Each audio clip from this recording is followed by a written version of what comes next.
আসসালামু আলাইকুম।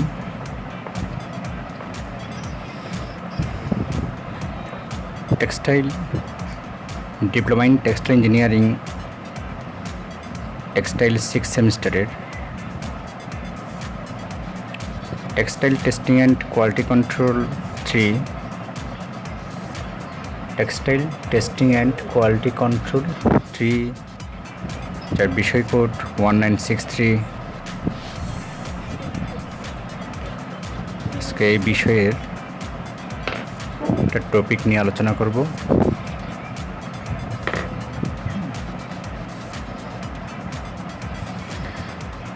Textile textile শব্দটা হচ্ছে বস্ত্র, আর টেস্টিং অ্যান্ড কোয়ালিটি কন্ট্রোল অর্থাৎ বস্ত্রের পরীক্ষা নিরীক্ষার মাধ্যমে মান নিয়ন্ত্রণ করার পদ্ধতিটাই আমরা এই সাবজেক্টের মাধ্যমে জানতে পারবো, এই সাবজেক্টটা অধ্যয়ন করার মাধ্যমে জানতে পারবো। অর্থাৎ বস্ত্রের মান নিয়ন্ত্রণটা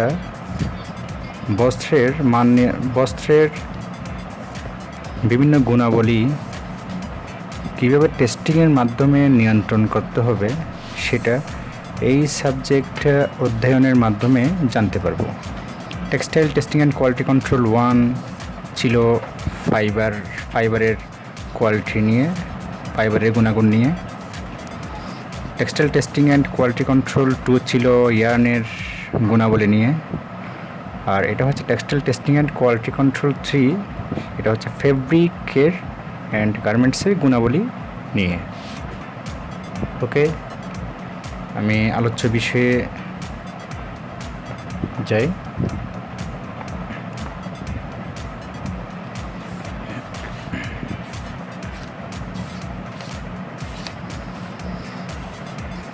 আমি আজকে তিনটা অধ্যায় নিয়ে আলোচনা করব। আর প্রথমটা হচ্ছে কাপড় পরীক্ষা।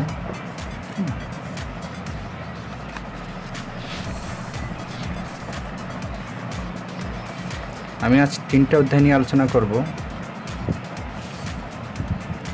প্রথমটা হচ্ছে কাপড় পরীক্ষা, আর দ্বিতীয় অধ্যায় হচ্ছে কাপড়ের আকৃতিগত পরীক্ষা নিয়ে, আর তৃতীয় অধ্যায় হচ্ছে কাপড়ের পুরুত্ব নিয়ে। ওকে, কাপড় পরীক্ষা, কাপড়ের আকৃতিগত পরীক্ষা এবং কাপড়ের পুরুত্ব পরীক্ষা, তিনটা টপিক নিয়ে আলোচনা করব।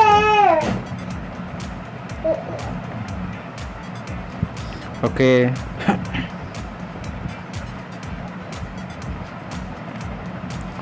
তাহলে শুরু করা যাক।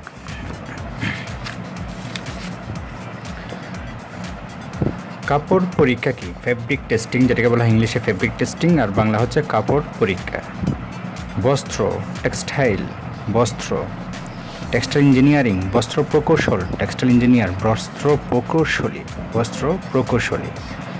কাপড় পরীক্ষা, এই যে অধ্যায় একটা হচ্ছে পুরা textile testing and quality control 3 বইয়ের সূচনা হিসেবে কাউন্ট করা হয়। অর্থাৎ textile testing and quality control 3-তে যতগুলো টপিক নিয়ে আলোচনা করা হয়েছে সবগুলো টপিকের বেসিক কনসেপ্টগুলো এই অধ্যায়ে আলোচনা করা হয়েছে, এবং ডিটেলসটা পরে এই অধ্যায়ে যতগুলো গুণাবলী রয়েছে, কাপড়ের যতগুলো গুণাবলী রয়েছে সবগুলো গুণাবলীর এক একটা অধ্যায় মেক করেছেন, এবং ওই অধ্যায়গুলোতে ওই গুণাবলীর ডিটেলস নিয়ে আলোচনা করা হয়েছে। ওকে, তাহলে কাপড় পরীক্ষা কি আমি একটু আলোচনা করি। ইন্ট্রোডাকশন 1.0। কাপড় মানুষের জীবনে অত্যাবশ্যকীয় একটি উপাদান। মানুষের মৌলিক চাহিদার মধ্যে বস্ত্রের স্থান দ্বিতীয়, তাই ফেব্রিক টেস্টিং খুবই গুরুত্বপূর্ণ একটি বিষয়। সাধারণত কাপড়ের যেসব গুণাবলী পরীক্ষা করা হয় তা হলো সুতার নাম্বার, ক্রিম, শক্তি ও প্রসারণ, কাপড়ের ওজন, একক দৈর্ঘ্যে সুতার সংখ্যা, স্পর্শানুভূতি, ভাঁজ রোধ, ভাঁজ থেকে ফিরে আসার ক্ষমতা, বায়ু প্রবেদ্যতা, ঘর্ষণ প্রতিরোধ ক্ষমতা, সংকোচন পরীক্ষা, বিভিন্ন ফাস্টনেস পরীক্ষা ইত্যাদি। আচ্ছা, তাহলে কাপড় পরীক্ষা কি আমরা জানি? কাপড়ের গুণাবলী পরীক্ষা করার হচ্ছে কাপড় পরীক্ষা। কাপড়ে কিছু গুণাবলী রয়েছে যে এখানে যেগুলো দিয়েছে: সুতার নম্বর, ক্রিম, শক্তি ও প্রসারণ, কাপড়ের ওজন, একক দৈর্ঘ্যে সুতার সংখ্যা, স্পর্শানুভূতি, ভাঁজ রোধ, ভাঁজ থেকে ফিরে আসার ক্ষমতা, বায়ুর প্রবেদ্যতা, ঘর্ষণ প্রতিরোধ ক্ষমতা, সংকোচন পরীক্ষা, বিভিন্ন ফাস্টনেস পরীক্ষা ইত্যাদি আরও অনেক আছে। এগুলো টেস্টিংয়ের মাধ্যমে মান নিয়ন্ত্রণ করার পদ্ধতিটা হচ্ছে কাপড় পরীক্ষা। ওকে, তাহলে কাপড় পরীক্ষা কেন প্রয়োজন? কাপড় পরীক্ষার প্রয়োজনটা হচ্ছে ফেব্রিকের গুণাবলী নিয়ন্ত্রণে রাখার জন্য, ক্রেতার চাহিদা অনুযায়ী গুণাবলীটা নির্দিষ্ট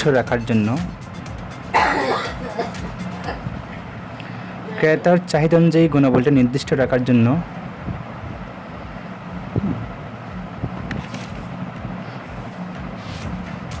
মানসম্পন্ন প্রোডাক্ট উৎপাদন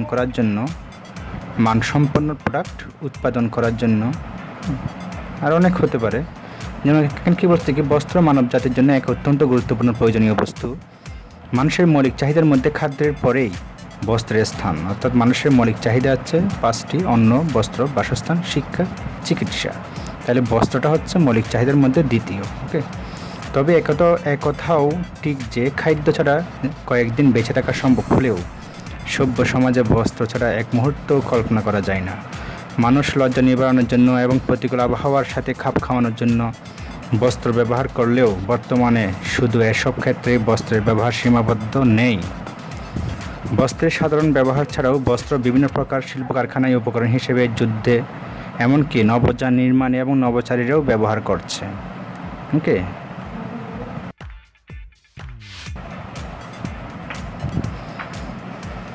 এখন আলোচনা করব বস্ত্রের বিভিন্ন ধরনের গুণাবলী নিয়ে। List the particulars quality of fabric.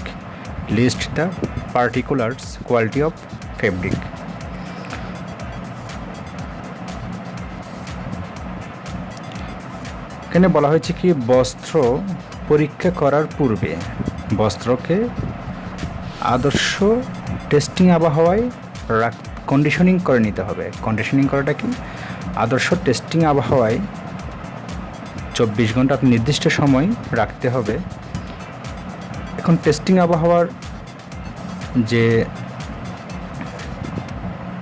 আবহাওয়াটা কত? যেমন তাপমাত্রা হচ্ছে 27 ডিগ্রি ±2 ডিগ্রি সেলসিয়াস, আর আপেক্ষিক আর্দ্রতা থাকতে হবে 65% ±2% সেলসিয়াস তাপমাত্রা, এবং আপেক্ষিক আর্দ্রতা 65% ±2%। ওকে, তাহলে কি বলছে, টেস্টিং আবহাওয়ায় আমি যে কক্ষে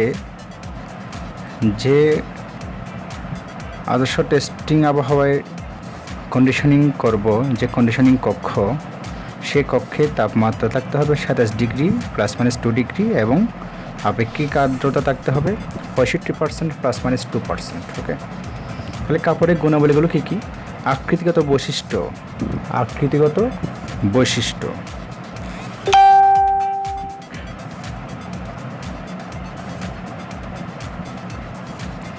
আকৃতিগত বৈশিষ্ট্যের মধ্যে 3টা পয়েন্ট আছে: দৈর্ঘ্য মাপতে হবে, প্রস্থ মাপতে হবে, পুরুত্ব মাপতে হবে। ওকে, একক দৈর্ঘ্যে সুতার সংখ্যা, থ্রেড পার ইউনিট লেন্থ, কি বলছে, ends per unit length, picks per unit length.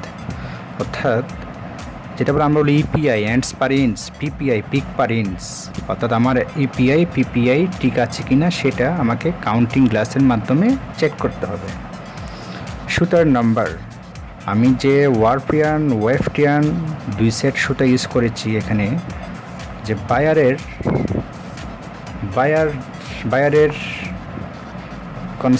Instruction যেটাই বলো, ইনস্ট্রাকশন অনুযায়ী এখানে সুতার কাউন্ট ঠিক আছে কিনা, ওয়ার্পে টানা সুতায় যে কাউন্ট ব্যবহার করতে বলছে সেই কাউন্ট ঠিক আছে কিনা, ওয়েফটে অর্থাৎ পরেন সুতায় যে কাউন্ট ব্যবহার করতে বলছে সেই কাউন্ট ঠিক আছে কিনা সেটা চেক করতে হবে। ওকে, কাপড়ের ওজন, ওয়েট অফ ফেব্রিক, প্রতি একক ক্ষেত্রের ওজন, প্রতি একক দৈর্ঘ্যের ওজন, weight per unit area, weight per unit length, weight per unit এরিয়াকে বলা হয় GSM, gram per square metre. আর ওয়েট পার ইউনিট লেন্থ যেটাকে বলা হয় জিএলএম, গ্রাম পার লেন্থ মিটার। এটা ঠিক আছে কিনা আমাকে চেক করতে হবে। ক্রিম্প, টানা সুতার ক্রিম্প, পরেন সুতার ক্রিম্প। Warp ক্রিম্প, waved ক্রিম্প। আমার ক্রিম্পটা চেক করতে হবে। ক্রিম্পে একটা পার্সেন্টেজ আছে, বায়ার যে ইনস্ট্রাকশন দিয়েছে সেই ইনস্ট্রাকশন অনুযায়ী আমার ক্রিম পার্সেন্টেজটা ঠিক আছে কিনা সেটা চেক করতে হবে। শক্তি ও প্রসারণ, স্ট্রেংথ অ্যান্ড এক্সটেন্সিবিলিটি। হ্যাঁ, শক্তি ও প্রসারণের ক্ষেত্রে 3টা পরীক্ষা করা হয়: tensile strength, tearing strength, bursting strength. Okay, এগুলো করতে হবে। এখন স্পর্শানুভূতি, হ্যান্ডেল কি 2টা পরীক্ষা আছে এখানে, স্টিফনেস অ্যান্ড ড্রেপ। স্টিফনেসকে বলা হয় কাঠিন্য, আর ড্রেপকে বলা হয় ঝুলে পড়ার ক্ষমতা। এবার ভাসরত ভাস থেকে ফিরে আসার ক্ষমতা, সেটা আমাকে চেক করতে হবে। বায়ু প্রবেদ্যতা, হ্যাঁ, ঘর্ষণ প্রতিরোধ ক্ষমতা, সংকোচন পরীক্ষা, বিভিন্ন ফাস্টনেস পরীক্ষা। ফাস্টনেস পরীক্ষা অনেকগুলো আছে, যেমন colour fastness to rubbing, colour fastness to wash, colour fastness to water, colour fastness to perspiration. এগুলো চেক করতে হবে। অর্থাৎ এগুলোর বিপরীতে আমার রঙটা কী রকমের স্থায়িত্ব হচ্ছে সেটা আমাকে চেক করতে হবে। পানি রোধক বা পানি শোষণ ক্ষমতা, water resistance and or absorption power. Water resistance and absorption power, এটা আমাকে চেক করতে হবে। ওকে, এটা গেল কি বস্ত্রের বিভিন্ন ধরনের গুণাবলী। বস্ত্রের গুণাবলী এখানে 13টা। এই গুণাবলীগুলো পরীক্ষা করাই হচ্ছে টেক্সটাইল টেস্টিং। ওকে, ফ্যাব্রিক টেস্টিং। এই টেস্টিংগুলো, এই গুণাবলীগুলো টেস্টিং ল্যাবে টেস্টের মাধ্যমে কোয়ালিটি নিয়ন্ত্রণ করতে হবে, কন্ট্রোল করতে হবে। অর্থাৎ আমার যে স্ট্যান্ডার্ড ভ্যালু, সেই যদি স্ট্যান্ডার্ড ভ্যালু যদি আমি ওই গুণাবলীতে যদি স্ট্যান্ডার্ড ভ্যালু না পাই, তাহলে আমাকে এটা প্রোডাকশনে ইনফর্ম করতে হবে। এটা এইভাবে করতে, এটা ইনস্ট্রাকশন দিতে হবে, এটা কীভাবে আমাকে ওই স্ট্যান্ডার্ড মানে নিয়ে আসা যায়। ওকে, এটা প্রথমে স্যাম্পলিংয়ের উপরে করা হয়, কিন্তু স্যাম্পলিংয়ের উপর। কাপড় পরীক্ষার জন্য নমুনায়নের প্রয়োজনীয়তা। ওকে, কাপড় পরীক্ষার জন্য নমুনায়নের প্রয়োজনীয়তা। নমুনায়ন কি? স্যাম্পলিং যেটা বলা হয় ইংলিশে, এখানে বলছে কি importance of sampling of fabric for testing. Importance of sampling of fabric for testing, অর্থাৎ কাপড় পরীক্ষার জন্য নমুনায়নের প্রয়োজনীয়তা। নমুনায়ন কি? যেটা বলে স্যাম্পলিং, অর্থাৎ আমার লক্ষ লক্ষ মিটার, হ্যাঁ, আমার দেখা যাচ্ছে আমার 20 লক্ষ অথবা 10 লক্ষ মিটার একটা অর্ডার আসলো। আমি র্যান্ডম প্রোডাকশন শুরু করার আগে, র্যান্ডম প্রোডাকশন বলতে কি আমি অনবরত প্রোডাকশন দিতে থাকবো। অর্থাৎ আমার ওই ভলিউম 20 লক্ষ অথবা 10 লক্ষ যে অর্ডারটা আসছে, ওই অর্ডার কমপ্লিট না হওয়া পর্যন্ত আমার প্রোডাকশন চলবে। ওই র্যান্ডম প্রোডাকশন শুরু হওয়ার আগে ওই বায়ার যে ক্যাটালগ দিয়েছে, বায়ার যে আমাকে একটা ইনস্ট্রাকশন বুক দিয়েছে, ওই ইনস্ট্রাকশন বুক অনুযায়ী আমাকে একটা স্যাম্পল করতে হবে আগে। আমার যত ঝড় তুফান যাবে সব স্যাম্পলের উপর যাবে। স্যাম্পলটা যখন আমার ওকে হবে, অর্থাৎ যে গুণাবলীগুলো, অর্থাৎ যেভাবে চেয়েছে বায়ার ফেব্রিকটা কীরকম হবে, এটা কনস্ট্রাকশন কীরকম হবে, অর্থাৎ যেভাবে চেয়েছে সবগুলো যদি অ্যাকুরেট হয়, তখন আমি কি করব, র্যান্ডম প্রোডাকশন শুরু করব। তাহলে আমার যত ফল্ট, যত ওয়েস্টেজ, যত ঝড় তুফান সব আমার স্যাম্পলের উপর দিয়ে যাবে। অর্থাৎ স্যাম্পলিংটা এই জন্য করা হয় যাতে মালিকপক্ষ বৃহৎ আকার ক্ষতির সম্মুখীন না হয়, অর্থাৎ বৃহৎ ক্ষতির সম্মুখীন না হয়। ওকে, সেই স্যাম্পলিংটা স্ট্যান্ডার্ড একটা স্যাম্পল আছে যেটা বলা হয় দৈব নমুনায়ন পদ্ধতি, অর্থাৎ র্যান্ডম স্যাম্পলিং যেটাকে বলা হয়। এই র্যান্ডম স্যাম্পলিংটা হচ্ছে স্ট্যান্ডার্ড। হ্যাঁ, তাহলে স্যাম্পলিংটা বুঝতে পেরেছেন আশা করি। কাপড়ের গুণগত মান নির্ণয়ের ক্ষেত্রে পরীক্ষার সংখ্যা। এই যে এতক্ষণ আমি পড়ছিলাম কি স্যাম্পলিং, অর্থাৎ নমুনায়নের প্রয়োজনীয়তা। এখন আমাকে দেখতে হবে আমি কয়টা স্যাম্পলিং করব, অর্থাৎ আমার গুণগত মান স্ট্যান্ডার্ড আছে কি না সেটা পরীক্ষা করার জন্য আমি কয়টা স্যাম্পলিং করব সেটা একটা চার্ট আছে, একটা স্ট্যান্ডার্ড চার্ট আছে। স্ট্যান্ডার্ড চার্টটাও ফলো করা হয়। অনেক সময় বায়ার এবং ক্রেতা এবং বিক্রেতার মধ্যে একটা আলোচনা সাপেক্ষেও কিন্তু এটা কী করা হয়, ফিক্সড করা হয়। হ্যাঁ, ক্রেতা যেটা বলে বিক্রেতাও সে হিসেবে করে। ওকে, তাহলে এখানে একটা বলছে কি 3% ত্রুটির ক্ষেত্রে আমার 10টা স্যাম্পল করতে হবে। ট্রান্সপারেন্সি, যে একটা চার্ট দেওয়া আছে এখানে, 3% ত্রুটির ক্ষেত্রে আমাকে ট্রান্সপারেন্সি 10টা স্যাম্পল করতে হবে। 4% ত্রুটির ক্ষেত্রে 5টা স্যাম্পল করতে হবে। পিক পারেন্সি 10টা এবং 4%-এর ক্ষেত্রে 5টা। দৈর্ঘ্য মাপার ক্ষেত্রে 3%-এর ক্ষেত্রে 10টা, 4%-এর ক্ষেত্রে 5টা। প্রস্থ মাপার ক্ষেত্রে 3%-এর ক্ষেত্রে 10টা, 4%-এর ক্ষেত্রে 5টা। ওজন মাপার ক্ষেত্রে 3% ত্রুটির ক্ষেত্রে 15টা স্যাম্পলিং করতে হবে। 4% ত্রুটির ক্ষেত্রে আমাকে 10টা, 5% ত্রুটির ক্ষেত্রে আমাকে 5টা স্যাম্পলিং করতে হবে। ওকে, গুরুত্ব মাপার পুরুত্ব মাপার ক্ষেত্রে 3% ত্রুটির ক্ষেত্রে 30টা স্যাম্পল করতে হবে। 4% ত্রুটির ক্ষেত্রে 20টা স্যাম্পল করতে হবে। 5%-এর ক্ষেত্রে 15টা, 6%-এর ক্ষেত্রে 10টা, 8%-এর ক্ষেত্রে 5টা। তাহলে এইভাবে এখানে চারটা দেওয়া আছে। হ্যাঁ, এইভাবেই করতে হবে, এটা ফলো করতে হবে। অথবা আমি যেটা বলেছি ক্রেতা এবং বিক্রেতার আলোচনা সাপেক্ষে কিন্তু এটা করা হয়। ওকে, ISI অর্থাৎ ইন্টারন্যাশনাল স্ট্যান্ডার্ড ইনস্টিটিউট, ওরাই কিন্তু সার্টিফাই করবে। ওরা যতক্ষণ পর্যন্ত সার্টিফাই করবে না ততক্ষণ পর্যন্ত প্রোডাক্টটা কোয়ালিটি সম্পন্ন না। তারা যখন সার্টিফাই করবে তখন প্রোডাক্টটা কোয়ালিটি সম্পন্ন। Okay, ISO international organisation for standardisation, আন্তর্জাতিক মান উন্নয়ন সংস্থা। ইন্টারন্যাশনাল অর্গানাইজেশন ফর স্ট্যান্ডার্ডাইজেশন, এটা বাংলা হচ্ছে আন্তর্জাতিক মান উন্নয়ন সংস্থা। ওকে, এই যে এখানে আমি যে কথাগুলো বলছিলাম সেই কথাগুলো এখানে আলোচনা করা হয়েছে। নাম্বার অফ টেস্ট, অর্থাৎ পরীক্ষার জন্য নির্বাচিত ব্যাল সংখ্যা। আমি কয়টা ব্যাল নিব, কয়টা পরীক্ষার জন্য কয়টা ব্যাল নিব।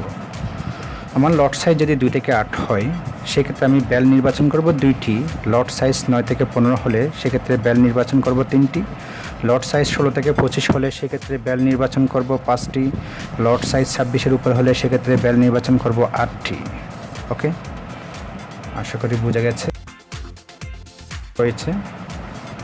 হ্যাঁ, কাপড় পরীক্ষা আদর্শ টেস্টিং আবহাওয়া কত রাখা হয়েছে আমি বলেছিলাম 27 ডিগ্রি +-2 ডিগ্রি সেলসিয়াস তাপমাত্রা এবং আপেক্ষিক আর্দ্রতা রাখতে হবে 65% +-2%। ওকে, ISI এর পূর্ণরূপ কি? International standard institute.